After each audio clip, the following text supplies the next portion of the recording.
सुनत जमियो खिसालिही सल्लो अलैहि व आलिही। तेगु की साए में हम पुल कर जवा हुई हैं, तेगु की साए में हम पुल कर जवा हुई हैं।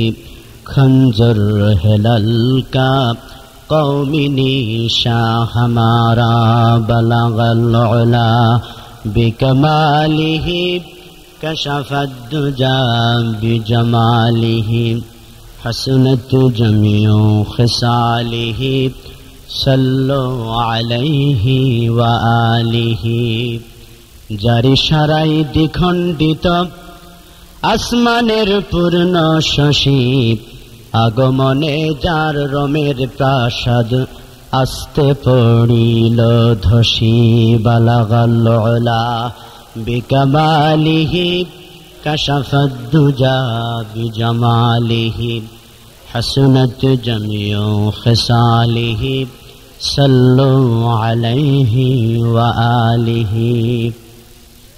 আলহামদুলিল্লাহ, ইসলামী শাসনতন্ত্র ছাত্র আন্দোলন খুলনা খালিশপুর মেট্রো থানা শাখা কর্তৃক আয়োজিত 2 দিনব্যাপী ঐতিহাসিক তাফসিরুল কোরআন মাহফিলের আজকে প্রথম দিনে সম্মানিত সভাপতি, সুযোগ্য উলামায়ে কেরাম, সামনে বসা আমার দিনদ্রোহী কোরআন প্রেমিক মুসলমান ভাইরা, আল্লাহ রাব্বুল আলামিন আমাকে আপনাকে সকলকে মাঠের এই দুরবস্থার ভিতরেও আল্লাহর কোরআন শোনার জন্য এভাবে কষ্ট করে বসে থাকার, আশার বসার তৌফিক মানসিকতা যে আল্লাহ দিয়েছেন, আল্লাহ রাব্বুল আলামিনের দরবারে শুকরিয়া জানাই আলহামদুলিল্লাহ।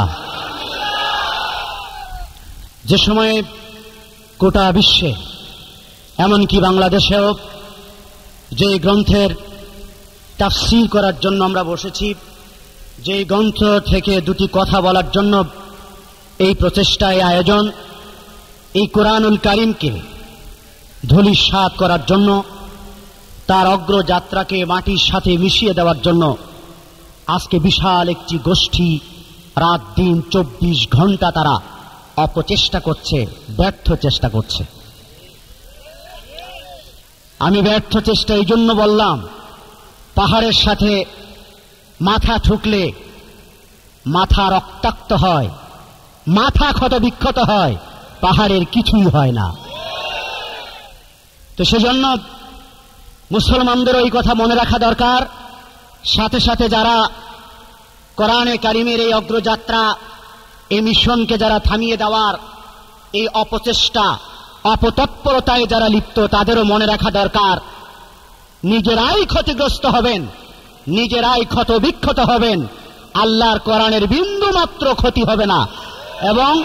এবং তার এই মিশন, তার এই অগ্রযাত্রা কোনদিনও তিনি যদি না থামিয়ে দেন, যিনি কোরআনের মালিক, তিনি যদি না থামান, তাহলে পৃথিবীর সব শক্তি এক জায়গা হয়েও সেটা থামানো যাবে না।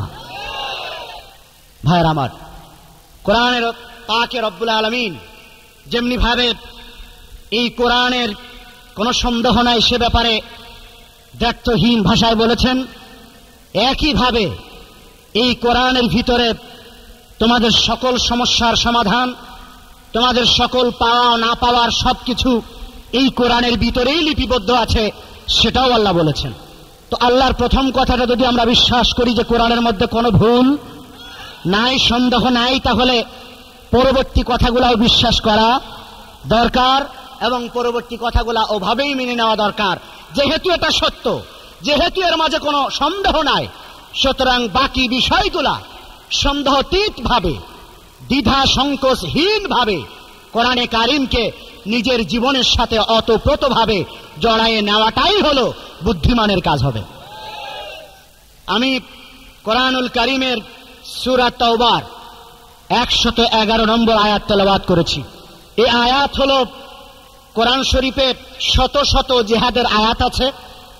সব জিহাদের আয়াত নাজিল হওয়ার আগে সর্বপ্রথম যে আয়াত নাজিল হয় সেটাই হলো আমি আজকে তেলাওয়াত করেছি। গত 3-4 সপ্তাহ আগে আগস্ট মাসের প্রথম থেকে নিয়ে শুরু করে প্রায় 14, 15, 18 তারিখ পর্যন্ত বাংলাদেশের একটি পত্রিকা, বাংলাদেশের কোরআনের ঘাঁটি যেগুলা, বাংলাদেশে কোরআনের দুর্গ বলে পরিচিত যেগুলা, চট্টগ্রামের হাটহাজারী মাদ্রাসা, পটিয়া মাদ্রাসা, লালখান বাজার মাদ্রাসা, বাবুনগর মাদ্রাসা, ঢাকার মালিবাগ, লালবাগ, কামরাঙ্গীরচর, যাত্রাবাড়ি, ফরিদাবাদ, এরকম বড় বড় মাদ্রাসার ব্যাপারে একটার পর একটা সিরিজ অনুযায়ী তারা রিপোর্ট করা শুরু করলো। একটা হেডিং এভাবে দিল যে আল কায়েদা এবং সকল সন্ত্রাসী কর্মকাণ্ড এবং অস্ত্র তৈরির সদর দপ্তর হল হাটহাজারী দারুল উলুম মঈনুল ইসলাম।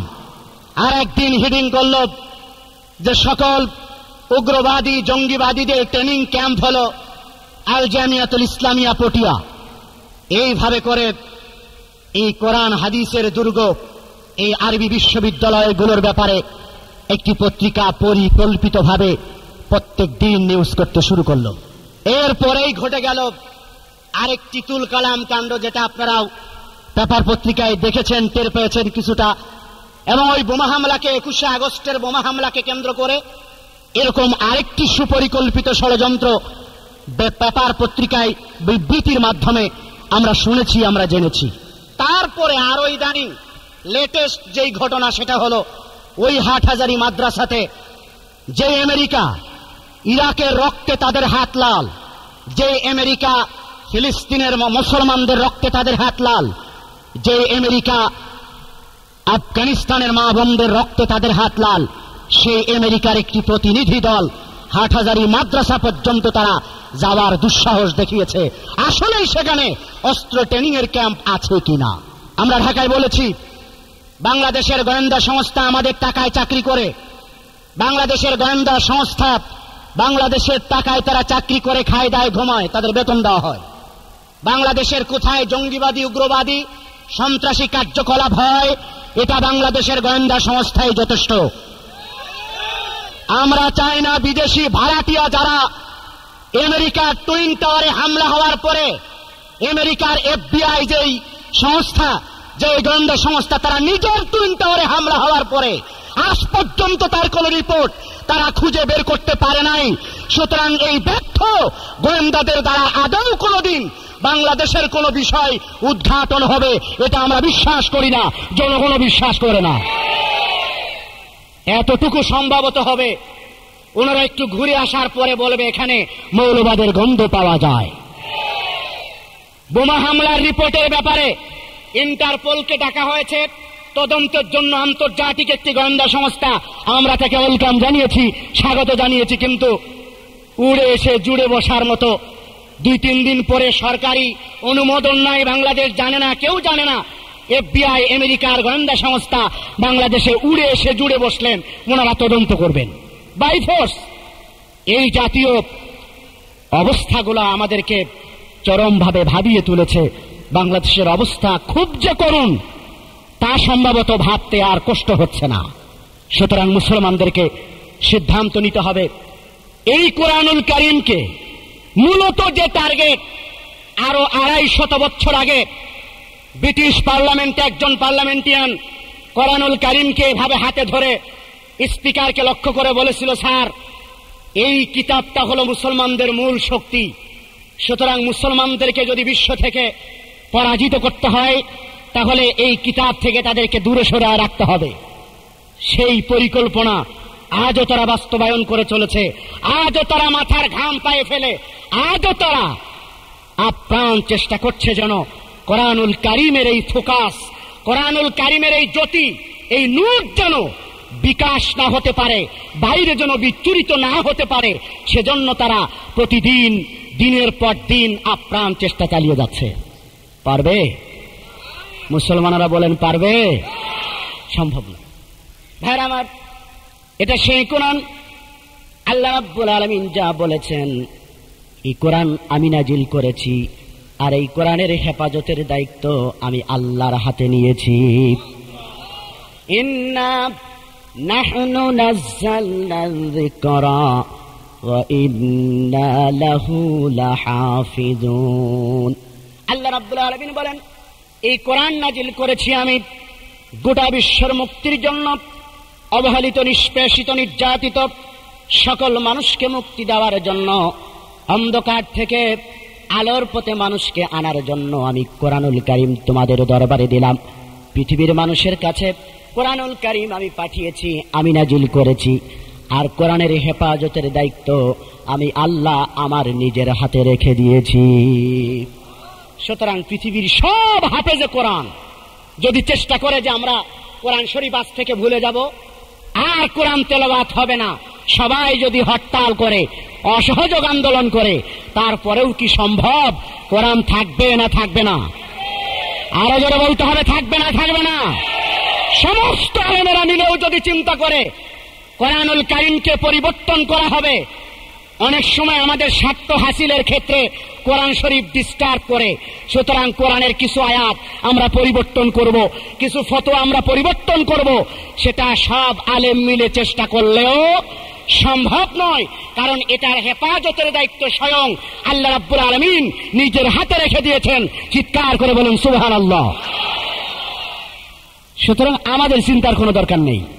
হাটহাজারী বন্ধ করে দিক, পটিয়া বন্ধ করে দিক, খুলনা দারুল উলুম বন্ধ করে দিক, আমাদের কোনো চিন্তা করার দরকার নেই। আমরা খাবো, দাবো, ঘুমাবো, আর পায়খানাগুলা নষ্ট করব, এটাই আমাদের দায়িত্ব নাকি? যেহেতু আল্লাহ হেফাজত করবেন, সুতরাং আমাদের এখানে কোনো দায়িত্ব নাই না আছে? ভাইরা আমার, কোরআনুল কারীমের কত মর্যাদা, কত সম্মান, এটার দাম কত, ওয়েট কত, এটা আমিও বুঝি না, আপনারাও মনে হয় বুঝেন না, কেউই মনে হয় এটা অনুধাবনই করি না যে এটা যে কত ওয়েটফুল একটা জিনিস, এটার দ্বারা কি সম্ভব, এটা আমরা অনেক সময় চিন্তা করি না, ফিকির করি না।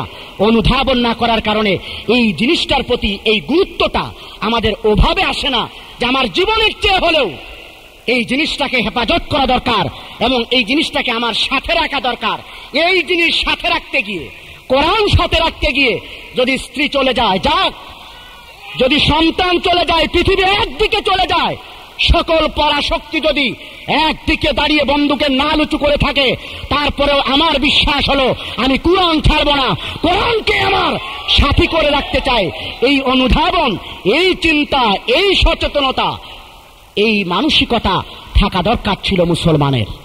আর তা যদি থাকতো, 150 কোটি মুসলমান সারা বিশ্বে, এই অনুধাবন শক্তি যদি মুসলমানদের কাছে থাকতো, তাহলে 7 সমুদ্র 13 নদী পার হয়ে আমেরিকা ইরাকে হামলা করতে পারত না, আফগানিস্তান দখল করতে পারত না, ফিলিস্তিন এভাবে ধ্বংসযজ্ঞ বানাতে পারত না, লক্ষ লক্ষ মা বোনের ইজ্জত নিয়ে ছিনিমিনি খেলতে পারত না, যদি মুসলমানেরা এই অনুধাবন শক্তি তাদের মস্তিষ্কে যদি তারা পোষণ করত।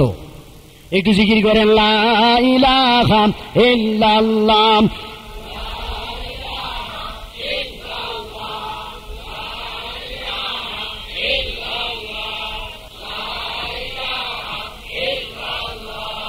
লা ইলাহা ইল্লাল্লাহ মুহাম্মাদুর রাসূলুল্লাহ সাল্লাল্লাহু আলাইহি ওয়াসাল্লাম। আজকে এই কোরআনে কারীমের ব্যাপারে যেই ষড়যন্ত্রগুলো চলছে, এই ষড়যন্ত্রের ব্যাপারে আমাদের সজাগ থাকতে হবে, সচেতন থাকতে হবে। প্রয়োজনে কোরআনে কারীমের ইজ্জত রক্ষার জন্য নিজের জীবনটাও দিতে হবে না হবে না? কোরআনের দাম বেশি না নিজের জীবনের দাম বেশি? বর্তমান সরকার ক্ষমতায় আসার পরে আর্মি অভিযান নেমেছে কয়েকবার, র্যাপিড অ্যাকশন র্যাব সারা বাংলাদেশ তারা চষে বেড়াচ্ছে। আপনাদের কাছে জানতে চাই, তারা আজ পর্যন্ত পেপার পত্রিকায় কয়টা ছবি আপনারা দেখেছেন যে পাগড়িওয়ালা একজন মুফাসসিরে কোরআন, একজন মাদ্রাসার মুহতামিম, মুহাদ্দিস, মুফতি বা মসজিদের কোন ইমাম AK-47 রাইফেল সহ, রিভলভার সহ ধরা পড়েছে? এরকম ছবি পত্রিকার পাতায় কয়টা দেখেছেন? সন্ত্রাস করে যারা, তাদের ছবি ছাপাতে আপনাদের ভয় লাগে। আর যেখানে একটি শব্দ হয় তখনই ওনারা মৌলবাদের গন্ধ পান, তখনই সেখানে টুপিওয়ালা দাড়িওয়ালাদের গন্ধ পান। আমেরিকার টাকায় হয়তোবা বেশি দিন এভাবে ষড়যন্ত্র করা যাবে না। আসুন, আমরা, আমার আল্লাহ চ্যালেঞ্জ দিয়েছেন, কোরআনের সাথে এইভাবে টেক্কা দিয়ে কোরআনের সাথে মোকাবেলা করে পারা। বন্ধুরা আমার, আল্লাহ রাব্বুল আলামিন আজ নয় আরো 1550 বছর আগে কোরআনে কারিমের মাধ্যমে চ্যালেঞ্জ দিয়ে রেখেছে, পৃথিবীর সবাই যদি চেষ্টা করো, সকল মাস্তান মিলে যদি চেষ্টা করো আমার কোরআনের বাতিটাকে নিভিয়ে দেওয়ার জন্য, আমার দ্বীনের বাতি ফুৎকার দিয়ে যদি নিভিয়ে দেওয়ার চেষ্টা করো, আল্লাহ রাব্বুল আলামিন বলেন তোমরা কোনোদিন তা পারবে না। ইউরিদুনা লিইউতফিউ নূরাল্লাহি বিআফওয়াহিহিম আল্লাহু মুতিম্মু নূরিহি ওয়ালাউ কারিহাল কাফিরুন। হ্যাঁ, আমার পৃথিবীর মানুষেরা চেষ্টা করেছিল।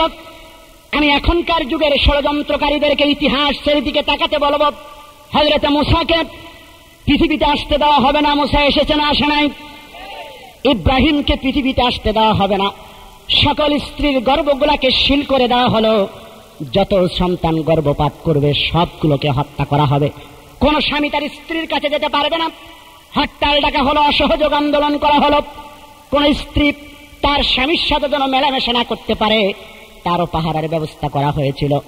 মুসলমানদের কাছে জানতে চাই, ইব্রাহিম আলাইহিস সালাতু ওয়াস সালাম পৃথিবীর জমিনে এসেছে না আসে নাই? আল্লাহ যেটা পারে সেটা পৃথিবীর সব শক্তি এক জায়গায় হওয়াও সেটা ঠেকানো সম্ভব। আল্লাহ রাব্বুল আলামিন বলেন ওয়া মাকারাল্লাহু আল্লাহু খায়রুল মাকিরিন। আল্লাহ রাব্বুল আলামিন বলেন, হে ষড়যন্ত্রকারীরা, তোমরা ষড়যন্ত্র করে আমার ষড়যন্ত্রের জাল, আমার ষড়যন্ত্রের উপরে তোমরা করতে পারবে না, কারণ সকল ষড়যন্ত্রের উত্তম ষড়যন্ত্রকারী হলাম আমি আল্লাহ। সুতরাং কোরআনে কারীমের ব্যাপারে দ্বীনের এই মশালটাকে নিভিয়ে দেওয়ার শক্তি পৃথিবীর কারণে অযথা চেষ্টা করলে পাহাড়ের কিছুই হবে না, মাথা ক্ষত বিক্ষত হবে, রক্তাক্ত হবে, ছিন্ন বিচ্ছিন্ন হয়ে যাবে, চূর্ণ বিচূর্ণ হয়ে যাবে, অস্তিত্ব খুঁজে পাওয়া যাবে না। আজকে আমেরিকা বড় লড়াই করছে, বড় বড়াই করছে, শক্তির বড়াই, অস্ত্রের বড়াই, টাকার বড়াই। টুডে টুমরো, আজ হোক আর কাল হোক রাশিয়া যেমনি ভাবে চুরমার হয়ে গেছে, আমেরিকার দম্ভ সেমনি চূর্ণ বিচূর্ণ হবে। সেই দিন সম্ভবত আর বেশি দূরে নয়। সমস্ত মন্ত্রীরা ক্ষমা চেয়েছে, বুশ নিজেও ক্ষমা চাইছে যে ইরাকে হামলা করে আমি অপরাধ করছি। জাতিসংঘ শেষ পর্যন্ত বলতে বাধ্য হয়েছে যেটা অন্যায় ছিল। আমি যে আয়াতে কারিমা আজকে তেলাওয়াত করেছি, এই আয়াতে কারিমা অনেকেই তেলাওয়াত করেন এবং তেলাওয়াত করেন, তাফসীর করেন। অধিকাংশের অবস্থা হলো এই পর্যন্ত, ইন্নাল্লাহা আশতারা মিনাল মুমিনিনা আনফুসাহুম ওয়া আমওয়ালাহুম বিআন্না লাহুমুল জান্নাহ। আল্লাহ জান আর মালের বিনিময়ে জান্নাত দেবে। এই নরম কথা সারা জীবন আমরা শুনে এসেছি, কিন্তু জান এবং মাল দেওয়ার সিস্টেম কি হবে, পদ্ধতি কি হবে, রাস্তা কি হবে, সে ব্যাপারে অনেকেই আমরা বলতে চাই না। কারণ পরবর্তী যে শব্দ, সেই শব্দটা অত্যন্ত কড়া। ইন্নাল্লাহা আশতারা মিনাল মুমিনিনা আনফুসাহুম ওয়া আমওয়ালাহুম বিআন্না লাহুমুল জান্নাহ, এর পরের শব্দ তিনটা অত্যন্ত কড়া। যেই শব্দের কাছে কোনো ছাড় নাই, যে শব্দের কাছে কোনো নরম শব্দ, নরম ব্যাখ্যা, নরম তাফসীর করা যায় না, এ কারণে ওইটা অনেকেই উচ্চারণ করতে চান না। আর অনেকের কাছে এটা একটা সন্ত্রাসী ভাষা। আল্লাহ রাব্বুল আলামিন বলেন, ইন্নাল্লাহা আশতারা মিনাল মুমিনিনা আনফুসাহুম ওয়া আমওয়ালাহুম বিআন্না লাহুমুল জান্নাহ। আল্লাহ রাব্বুল আলামিন বলেন, যারা মুমিন, যারা আমাকে বিশ্বাস করেন, আমাকে যারা প্রভু বলে মানে, আমাকে যারা মুনিব বলে বিশ্বাস করে, আমাকে যারা পালন কর্তা, লালন কর্তা, সকল শক্তির আধার হিসাবে আমাকে যেই মানুষগুলা মনে করো তোমরা, তোমাদের জান এবং মাল আমি আল্লাহ জান্নাতের বিনিময়ে কিনে নিলাম। এই আয়াতে কারিমা সূরা তাওবা যদিও মাদানী সূরা, কিন্তু এই আয়াত মক্কি আয়াত বলে পরিচিত। কারণ হলো রাসূল করিম সাল্লাল্লাহু আলাইহি ওয়াসাল্লাম বর্তমান যেখানে মক্কা, এই মক্কার হেরেমের পাশেই পাহাড়ের পাদদেশে আকাবায় শপথ গ্রহণ করেছিল কিছু সাহাবায়ে কেরাম, অল্প কিছু সংখ্যক। এই আকাবায় শপথ গ্রহণ করার সময় এই আয়াতে কারিমা নাজিল হলো। এজন্য যদিও জীবনটা মাদানী জীবন আল্লাহ রাসূলের, কিন্তু অবস্থান যখন মক্কায় করছিলেন তখন এই আয়াতে কারিমা নাজিল। এ কারণে মুফাসসিরিনে কেরাম বলেন এই আয়াত হলো মক্কি আয়াত। এবং আগেই বলেছি এই আয়াতটা হলো জিহাদের যত আয়াত তার প্রথম আয়াত হলো এইটা। এরপরের যে আয়াত সেটা হলো এই আয়াত জিহাদের হলেও তখন কিন্তু জিহাদ ফরজ হয় নাই, অনুমতি দেওয়া হয় নাই। অনুমতির জন্য আরেকটা আয়াত নাজিল হলো, সেটা হলো উযিনাল্লাযীনা ইউকাতিলুনা ফী সাবিলিল্লাহ। এই এখন তোমাদেরকে জিহাদের জন্য অনুমতি দেওয়া হলো, এটা হলো তার আগের আয়াত। এই আয়াতে কারিমার মাঝামাঝি অংশ যেটা, আমি সেটার ব্যাপারে কথা বলবো। আল্লাহকে জান এবং মাল দিতে হবে যদি জান্নাত পেতে হয়, কথাটা পরিষ্কার। হযরত ওমর রাদিয়াল্লাহু তাআলা আনহু এই আয়াতের তাফসীরে বলেন যে আসলে দুইটা জিনিসই তো আল্লাহর, নাকি? জানকার মাল আল্লাহর দেওয়া জিনিসই আল্লাহ আপনার কাছে দিয়েছেন, আবার সেটাই আবার এর বিনিময়ে আবার আল্লাহ জান্নাত দিতে চান। তার মানে আল্লাহ দুইটাই আপনাকে দিতে চান, একটু ঘোরায় আর কি। এরপরেও আহাম্মক আমরা, এরপরেও কত বুকা আমরা যে আল্লাহর এই দেওয়া নেওয়া আমরা ঠিক মতো আদান প্রদানটা করতে পারছি না, পারি না এখনো। পরিষ্কার কথা, জান এবং মালের মায়া করলে জান্নাতের আশা করা ঠিক হবে না। হ্যাঁ আমার আল্লাহ রাব্বুল আলামিন আয়াতের পরবর্তী অংশে বলতেছেন ইউকাতিলুনা ফী সাবিলিল্লাহি ফায়াকতুলুনা ওয়া ইউকতালুন। আল্লাহ রাব্বুল আলামিন বলেন জান এবং মাল তোমাদেরকে দিতে হবে, তাহলে আমি জান্নাত দেব। জান এবং মাল কোথায় দিতে হবে? বিক্রি করতে হবে কি? বিক্রি করার পদ্ধতি কি হবে? সিস্টেম কি হবে? হাটে উঠাতে হবে, বাজারে উঠাতে হবে, দোকানের শোকেসে রাখতে হবে, নাকি অন্য কোন সিস্টেম আছে? আল্লাহ রাব্বুল আলামিন পরবর্তী শব্দগুলাতে সিস্টেম বর্ণনা করেছেন। আল্লাহ রাস্তায় জান আর মাল ব্যয় করতে হবে। ইউকাতিলুনা ফী সাবিলিল্লাহ, লড়াই করা লাগবে জান এবং মাল দিয়ে, সংগ্রাম করা লাগবে। আর এই সংগ্রাম করতে গিয়ে হয়তোবা তোমরা মারবে অথবা তোমরা মারা যাবে। লড়াই করতে হবে কার রাস্তায়? ফলাফল হবে দুইটা। কয়টা? হয় মারবে অথবা মরব। ফায়াকতুলুনা ওয়া ইউকতালুন, আগে বলেছেন হয় মারবে অথবা মার খাবে, হয় রক্ত নেবে অথবা দেবে, হয় হত্যা করবে নাই হত্যা হবে।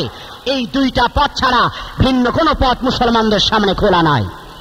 এখানে অনেকেই জিহাদ শব্দ শুনলে একটু আটকে ওঠে, বলে এই সন্ত্রাসী কথাবার্তা। কেউ কেউ আবার মন্তব্য করে হুজুরে ভালোই বাসতাম ঠিকই, এই জায়গায় সে রাজনীতি শুরু করলো। জিহাদের কথা বললে যদি রাজনীতি হয়, জিহাদের কথা বললে যদি সন্ত্রাসী হয়, তো আমি তো পৃথিবীতে এর চেয়ে ভালো কথা আর খুঁজে পাই না। তবে কথাটা ব্যাখ্যা করে দেওয়া দরকার। জিহাদ এবং সন্ত্রাস এই দুইটা জিনিস দেখতে প্রায় একই রকম, সেম ক্যাটাগরি, দেখতে প্রায় একই রকম, চেহারা একরকম, কিন্তু কাজ দুই রকম। ডাক্তারের হাতেও একটা চাকু আর সন্ত্রাসীর হাতেও একটা চাকু, দুইটাই কি চাকু। সন্ত্রাসী রাতের অন্ধকারে আহত করে রক্তাক্ত করে টাকা নেয়, আর ক্লিনিকে যিনি এমবিবিএস ডাক্তার সার্জারিয়ান তিনিও চাকু দিয়ে কেটে ফেড়ে রক্তাক্ত করে টাকা নেয় না, নেয় না। ফলাফল একটু আলাদা। সেটা হলো সন্ত্রাসী যেই চাকু দিয়া আহত করে রক্তাক্ত করে ওই রোগীকে আবার পুনরায় ক্লিনিকে নেওয়া লাগে, আর ডাক্তার যেটাকে অপারেশন করে, ডাক্তার যেটাকে কেটে ফেড়ে রক্তাক্ত করে সেই রোগী ক্লিনিক থেকে সুস্থ হয়ে বাড়ি ফিরে আসে। জিহাদ হলো ডাক্তারের অপারেশন। সমাজ যখন রোগাক্রান্ত হয়ে যায়, সমাজ যখন ক্যান্সারে আক্রান্ত হয়, সমাজের রন্ধ্রে রন্ধ্রে যখন অসভ্যতা, কুসংস্কার, নগ্নতা, বেহায়াপনা, দুর্নীতি, ঘুষ, সুদ, জেনা, যখন বেবিচার এইভাবে একটার পর একটা যখন সমাজের রক্তের সাথে মিশে যায়, তখন এই সমাজ অপারেশন করার জন্য জিহাদ ছাড়া আর কোন অস্ত্র নাই, আর কোন মন্ত্র দ্বারা সম্ভব নয়। সুতরাং এই অপারেশন হলো জিহাদ। জেহাদের ব্যাখ্যা না বুঝে আমেরিকা শিখাই দিল একটি কথা, আর আপনি মুসলমানের সন্তান, আপনিও সেই কথাটা বলে বেড়াবেন হ্যাঁ আসলেই হুজুররা সন্ত্রাসী। হ্যাঁ আমার আল্লাহ রাব্বুল আলামিন শত শত জিহাদের আয়াত নাযিল করেছেন কোরআনে কারীমের মধ্যে। পৃথিবীর মানুষকে অশান্তি দেওয়ার জন্য নয়, পৃথিবীর মানুষকে অশান্ত করার জন্য নয়, পৃথিবীর মধ্যে বিশৃঙ্খলা সৃষ্টি করার জন্য নয়। প্রত্যেকটি আয়াতে কারিমা যদি শুধুমাত্র জিহাদের আয়াতগুলোও যদি আপনি তেলাওয়াত করেন, আপনি এর অনুবাদগুলো যদি বোঝার চেষ্টা করেন, তাহলে আপনিও বুঝবেন, আপনার ব্রেনেও বুঝ আসবে এই জিহাদের আয়াতগুলা যে কারণে আল্লাহ নাজিল করেছেন, আর জিহাদের যেভাবে আল্লাহ রাব্বুল আলামিন নির্দেশ দান করেছেন, এই নির্দেশ দান করার মধ্যে আল্লাহ অত্যন্ত সতর্কতার সাথে নির্দেশ দান করেছেন। আল্লাহ রাব্বুল আলামিন বলেছেন, ওয়াকতুলুহুম হাইসু সাকিফতুমুহুম ওয়া আখরাজু মিন হাইসু আখরাজুকুম ওয়া লা তা'তাদু ইন্নাল্লাহা লা ইউহিব্বুল মু'তাদিন। আল্লাহ রাব্বুল আলামিন হত্যা করার নির্দেশ দিয়েছেন, ওয়াকতুলুহুম তাদেরকে হত্যা করো, তাদেরকে কতল করো, হাইসু যেখানে পাও সেখানে হত্যা করো। পরবর্তী জায়গায় আল্লাহ রাব্বুল আলামিন সতর্কতা অবলম্বন করেছেন, ওরা তোমাদেরকে যেখান থেকে বহিষ্কার করে তাড়িয়ে দিয়েছিল সেখান থেকে তোমরা ওদেরকে বহিষ্কার করো। এই দুইটি কথা, হত্যা করো যেখানে পাও এবং তোমাদেরকেও যেখান থেকে বহিষ্কার করেছে ওদেরকেও সেখান থেকে তোমরা বহিষ্কার করে তাড়িয়ে দাও। এই দুটি কথা প্রাথমিকভাবে শুনলে মনে হবে যেন সন্ত্রাসের মতো কথা, কিন্তু আল্লাহ রাব্বুল আলামিন পরবর্তী দুইটা শব্দ বলেছেন, ওয়ালা তা'তাদু, খবরদার খবরদার হে মুসলমানেরা, জিহাদের নির্দেশ দিয়েছি, কতলের নির্দেশ দিয়েছি, যুদ্ধের নির্দেশ দিয়েছি ঠিকই, খবরদার তোমরা সীমা লঙ্ঘন করবে না, কারণ আমি আল্লাহ সীমা লঙ্ঘনকারীদেরকে পছন্দ করি না। আয়াতগুলা, জিহাদের আয়াতগুলাও যদি শুধু তেলাওয়াত করা হয় তাহলে নিশ্চিত বুঝে আসবে যে এই আয়াতগুলা বিশ্ববাসীকে অশান্ত করার জন্য নয়, সমাজকে বিশৃঙ্খলা ঘটানোর জন্য নয়। জিহাদ হলো রোগ থেকে জাতিকে মুক্ত করার জন্য একটা অপারেশন মাত্র, ঠিক কিনা জোরে বলেন। জিহাদ কেউ কেউ বলেন এটা ফরজে কিফায়া, তুই একজন করলেই চলে যাবে, আমাদের দরকার নাই। জিহাদে আসগর আর জিহাদে আকবরের ব্যাখ্যা নিয়ে ঠেলাঠেলি করে এখনো অনেকেই বসে আছেন। কেউ কেউ বলতে চান আমি কারো বিরুদ্ধে বলার জন্য এখানে আসি নাই, আমি চেষ্টা করবো হুবহু কিতাব থেকে আমি যা দেখেছি তাই বলার জন্য ইনশাআল্লাহ। কিন্তু কেউ কেউ বলতে চান এই ইন্নাল্লাহা আশতারা মিনাল মুমিনিনা আনফুসাহুম ওয়া আমওয়ালাহুম বিআন্না লাহুমুল জান্নাহ, এই আয়াত তেলাওয়াত করে অনেকে ব্যাখ্যা করতে চান আল্লাহর রাস্তায় জানমাল খরচ করে বেরোতে হবে। এই আয়াত হলো জিহাদের আয়াত, এর শানে নুজুলের প্রেক্ষাপট অন্যরকম। এই আয়াত যদি আপনি জানমাল খরচ করে চিল্লার কাজে ব্যবহার করার জন্য এই আয়াত ব্যবহার করেন, সম্ভবত সেটা ঠিক হবে না। এবং সাথে সাথে একটা যুক্তি পেশ করা হয়, পৃথিবীর সব মানুষের মধ্যে যখন ঈমানের বুঝ পয়দা হয়ে যাবে তখন এমনি এমনি ইসলামী হুকুমত কায়েম হয়ে যাবে, জিহাদ করার দরকার হবে না, লড়াই করার দরকার নাই। এই জাতীয় বক্তব্য আমি শুনেছি, আপনারা শুনেছেন কিনা আমি জানি না। এটা অযৌক্তিক, অসার বক্তব্য, ব্যর্থ একটা প্রয়াস। কোনদিন সারা পৃথিবীর মানুষের মধ্যে ঈমানের বুঝ পয়দা হবে না। কোরআন সেটা বলে না, হাদিস সেটা বলে না যে পৃথিবীর সব মানুষের ভিতরে ঈমানের বুঝ পয়দা হবে, সম্ভব না এটা। আমি আগেই বলেছি, ঔষধ সব একই ঔষধে সবাইকে কাজ করবে না। আমরা সব পীর সাহেব, সব ইসলামী দল, হক না হক, ভণ্ড অভণ্ড সব মিলে আমরা ইসলামের পক্ষে প্রতিদিন শতকরা দাওয়াত দেই 7 জনকে। কতজনকে? ম্যাক্সিমাম বললাম, এটা মিনিমাম নয়। বেশি হলেও 7 জনকে আমরা দাওয়াত দেই 100 জনের মধ্যে, আর বাকি 92 জন মানুষ দাওয়াতের আওতার বাইরে থেকে যায়। দাওয়াত আমারটা কার্যকরী বেশি না ওদেরটা কার্যকরী বেশি? ক্লাস 5-এর একটা ছেলে যখন একটা সিনেমা দেখে আসার পরে ওর বন্ধুকে বলে, দোস্ত জীবনে এরকম সিনেমা আর দেখি নাই, চল কালকে বাপের পকেট কাটা লাগুক, মার হাড়ির চাউল চুরি করা লাগুক, যেমনে হোক ওর দাওয়াত এত এফেক্টেড ওর ব্রেনের মধ্যে, ও বন্ধু বলছে তো বলছে, তারপরেও শপথ করে ফেলছে যেমনে হোক কালকে যাওয়া লাগবে। এটা হয় না, হয় না। সুতরাং ওর দাওয়াত খুবই কার্যকরী। আর আপনার দাওয়াত 5 দিন 10 দিন সারা মাস ওয়াজ করেও তো একজনের নামাজ পড়াইতে পারি না, এরকম ঘটনা তো অসংখ্য আছে না নাই? সুতরাং এভাবে দাওয়াত দিয়ে কোনো দিন গোটা দেশের মানুষকে, সারা দুনিয়ার মানুষকে ঈমানের বুঝ কোনো দিন পয়দা করা যাবে না। এটা অযৌক্তিক বক্তব্য, এটা অসার বক্তব্য, এটা অবাস্তব, কোনদিন এটা সম্ভব হবে না। বলতে পারেন হুজুর কি করা লাগবে? দুইটাই লাগবে। দাওয়াতের এই মিশন 41 না আরো বেশি করা লাগবে।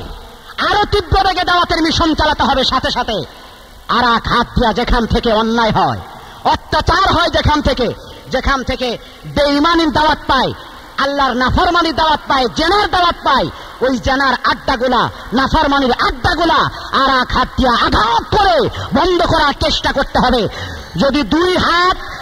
যদি দুই হাত সমান গতিতে চলতে থাকে তাহলে একদিন আশা করা যায় সব না হলেও অধিকাংশ মানুষ ঈমানের বুঝ পয়দা হবে ইনশাআল্লাহ।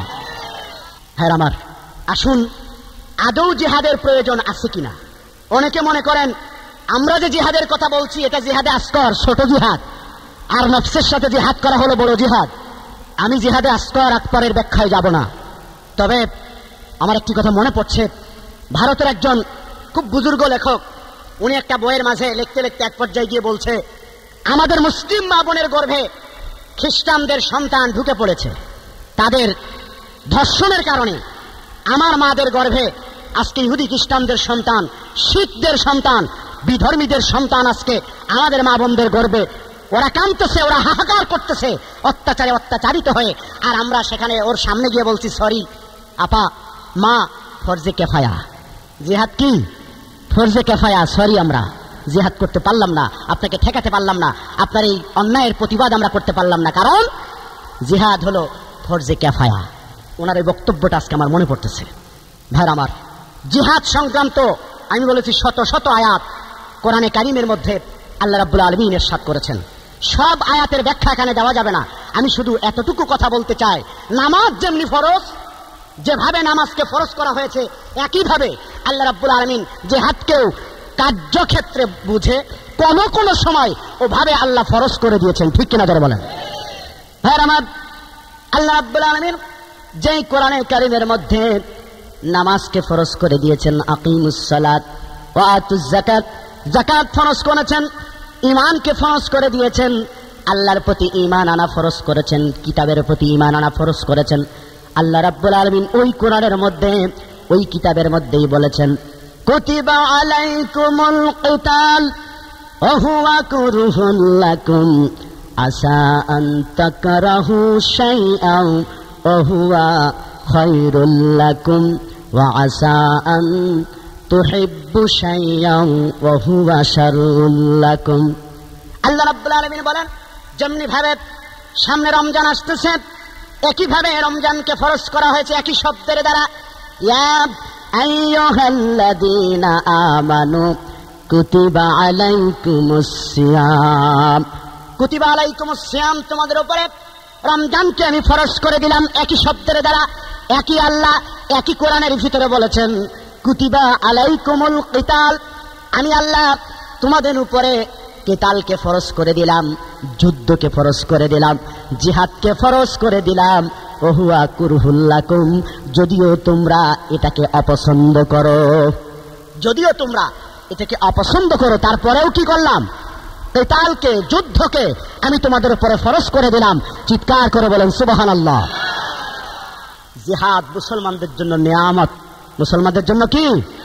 কত বড় নিয়ামত! সেটা শহীদের ফজিলত যদি বর্ণনা করা হয় তখন হাড়ে হাড়ে টের পাওয়া যাবে যে জিহাদের মতো এত সুন্দর ইবাদত, এত সহজ জান্নাতে যাওয়ার পথ, এত বিরাট নিয়ামত পৃথিবীতে কোন ইবাদত আল্লাহ আর দেয় নাই জিহাদের মতো। জোরে কোন সুবহানাল্লাহ।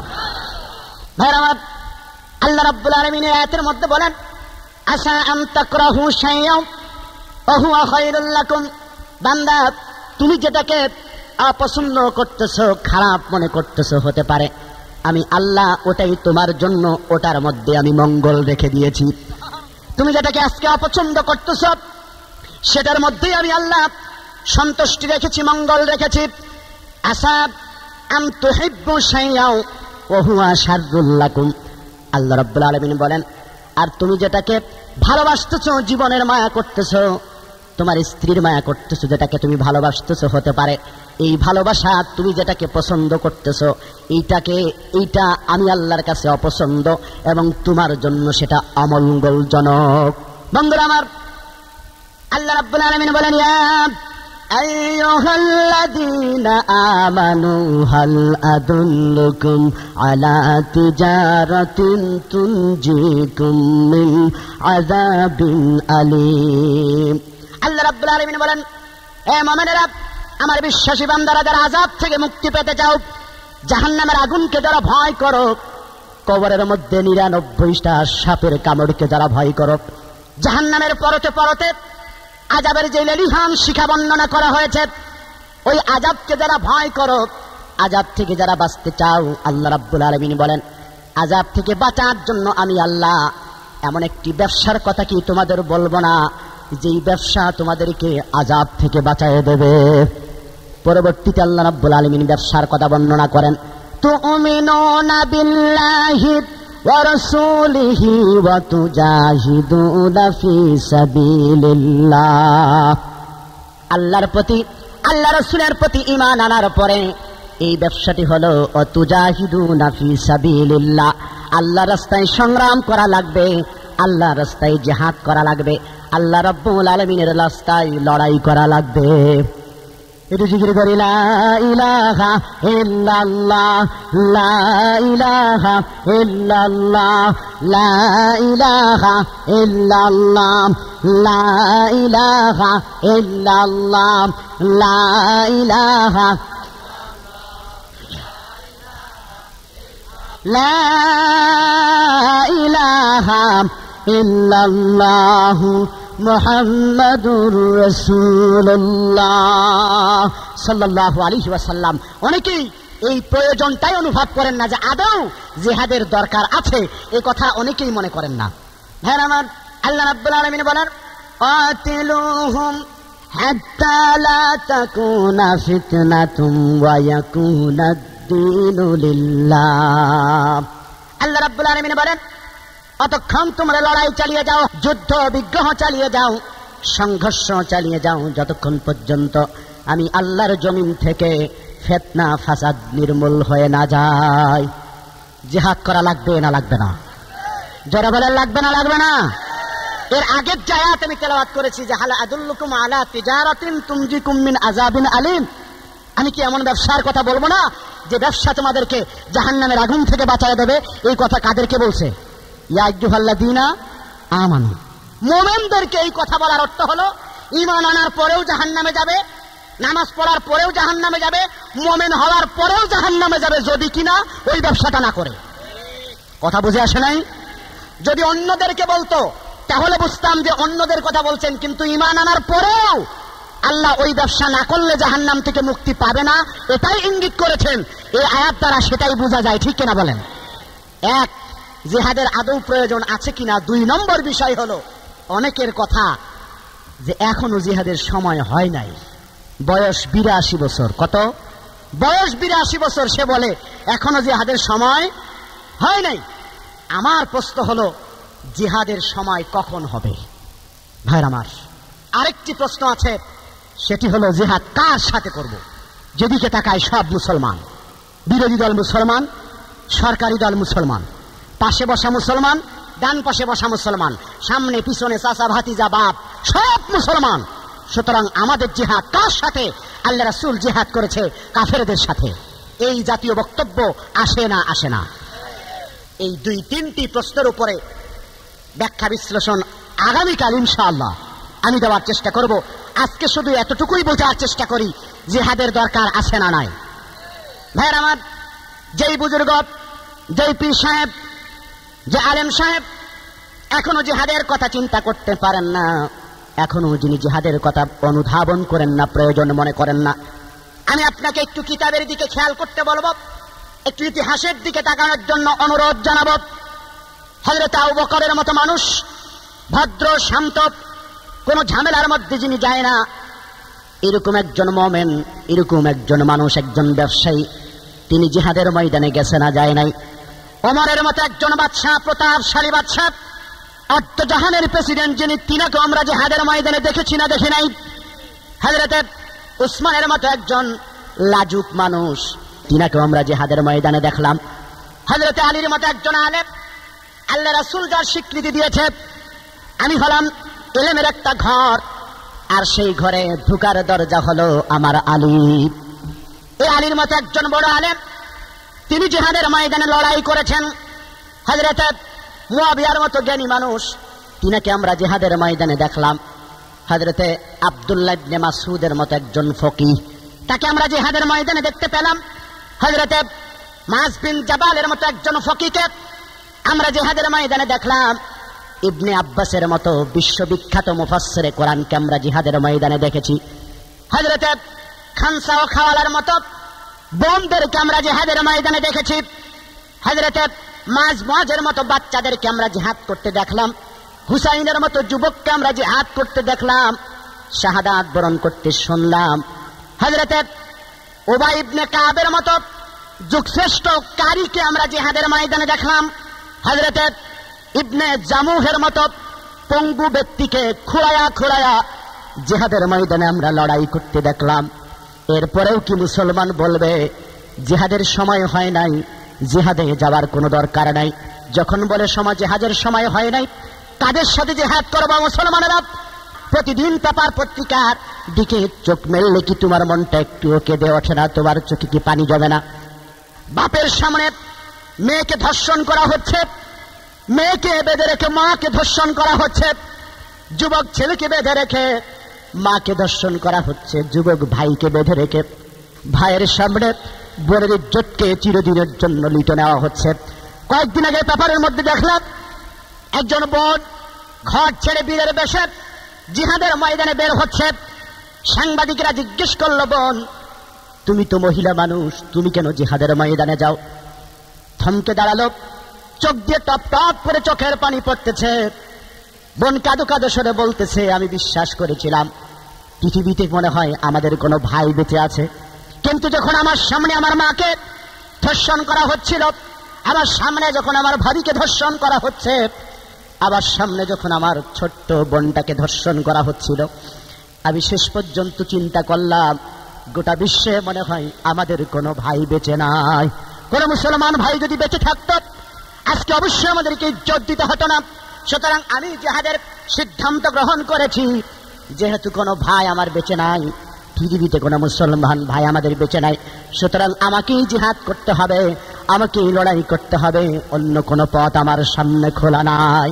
আল্লাহ রাব্বুল আলামিন বলে, মুসলমানেরা যারা চিন্তা করে জিহাদের সময় হয় না, এখনো জিহাদের প্রয়োজন মনে করো না, আল্লাহ রাব্বুল আলামিন ধমক দিয়ে ডাক দিয়ে বলে, ওমা লাকুম লা তুকাতিলুনা ফি সাবিলিল্লাহি ওয়াল মুস্তাদআফিনা মিনার রিজালি ওয়ান নিসা ওয়াল বিলদানিল্লাযীনা ইয়াকুলুনা রাব্বানা আখরিজনা মিন হাযিহিল ক্বরিয়াতিল যালিমি আহলুহা।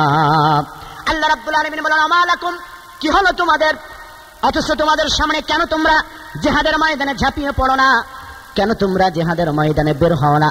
অথচ তোমাদেরই সামনে তোমাদের দুর্বল নারীগুলা, দুর্বল পুরুষগুলা এবং শিশুগুলা আমার দরবারে অত্যাচারে অত্যাচারে অত্যাচারিত হয়ে আমার দরবার তারা ফরিয়াদ করতেছে, রব্বুল আলামিন রব্বানা আখরিজনা মিন হাযিহিল ক্বরিয়াতিজ যালিমি আহলুহা। আল্লাহ, এই জালেমদের হাত থেকে, এই জালেমদের অধ্যুষিত এলাকা থেকে আমাদেরকে তুমি অন্য কোথাও বের করে নিয়ে যাও, অথবা আমাদের জন্য তুমি সাহায্যকারী পাঠাও। ওয়াজআল লানা মিন লাদুনকা ওলিয়া ওয়াজআল লানা মিন লাদুনকা নাসীরা। আল্লাহ রাব্বুল আলামিন বলেন, ওই মানুষগুলো আমার দরবারে ফরিয়াদ করতেছে।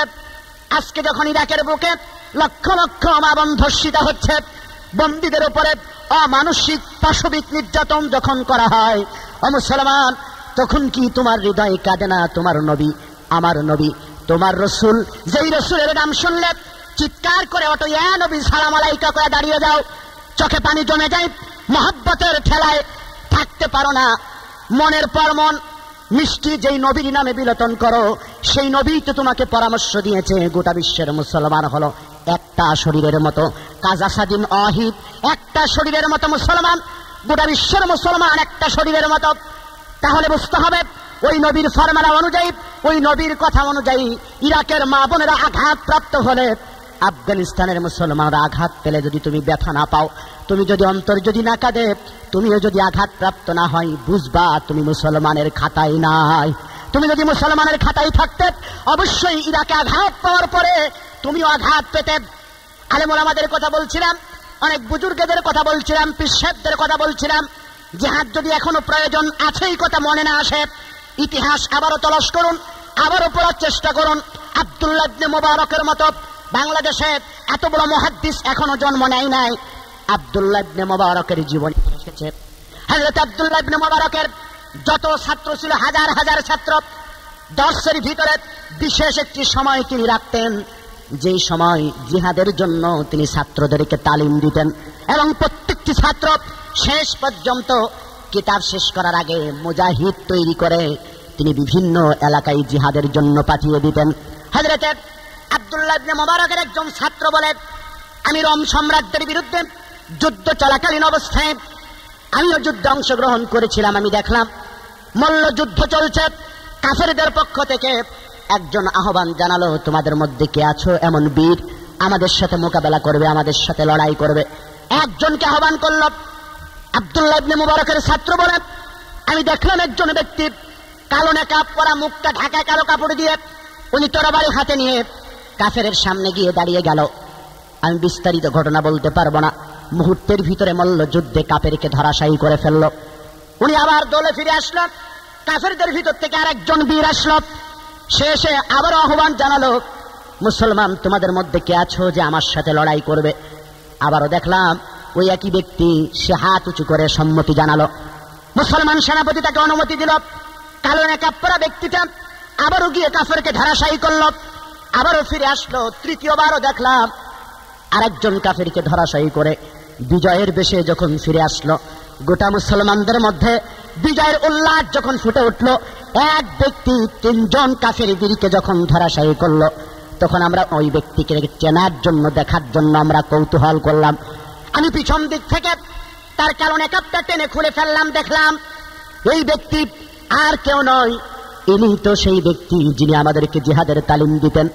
জিহাদের দর ছেড়ে, ইহতামের কক্ষ ছেড়ে, হাদিসের দর ছেড়ে তিনি জিহাদের ময়দানে এসেছেন।